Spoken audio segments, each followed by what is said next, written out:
pas parce que je suis sénégalais, mais parce que c'est la vérité.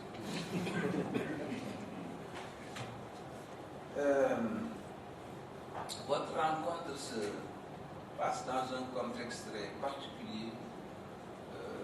La réunion du G20 vient de se terminer à Londres avec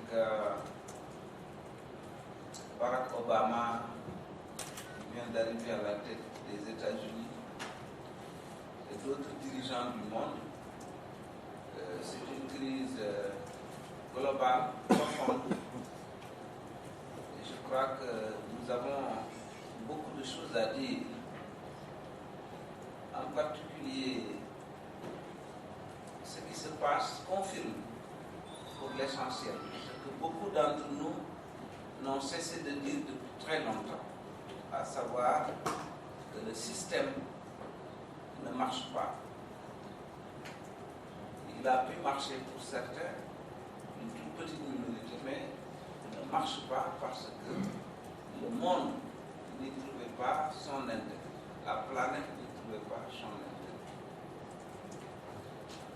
Bon, ce qui s'est passé, c'est passé. Est-ce qu'on va laisser les responsables de la crise chercher les solutions à la crise? Ou bien est-ce qu'il faut, pour une fois, mettre les pieds dans le plat et exiger véritablement que la recherche de solutions laisse de la place, une importante place, à ceux qui avaient prévenu avant qu'on en soit là et qui ont des alternatives à proposer. La 5e conférence des ministres africains du commerce est tenue aussi en mars à Addis Abeba. Et nous aurons une réunion ministérielle des ACP. Je crois qu'elle n'a pas de la réunion des ACP. Oui, mais c'est cela.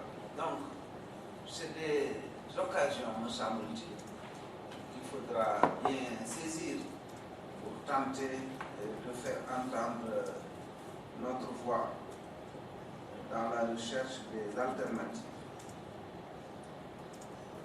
À ce sujet, je pense qu'il faudra bien les écouter. J'ai lu le texte de l'accord. Bon, je n'aurai pas l'occasion d'échanger peut-être avec mes amis, mais j'aurai les conclusions.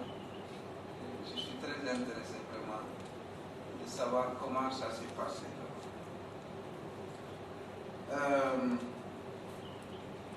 Voilà, je crois que c'est l'essentiel. Encore une fois, saluer cette initiative ICTSD et ENDA. Souhaiter que vous parveniez à des bonnes conclusions et dire que personnellement, j'attends avec impatience ces conclusions. Peut-être qu'elles me serviront d'input pour la réunion des ACP en mai prochain à Bruxelles.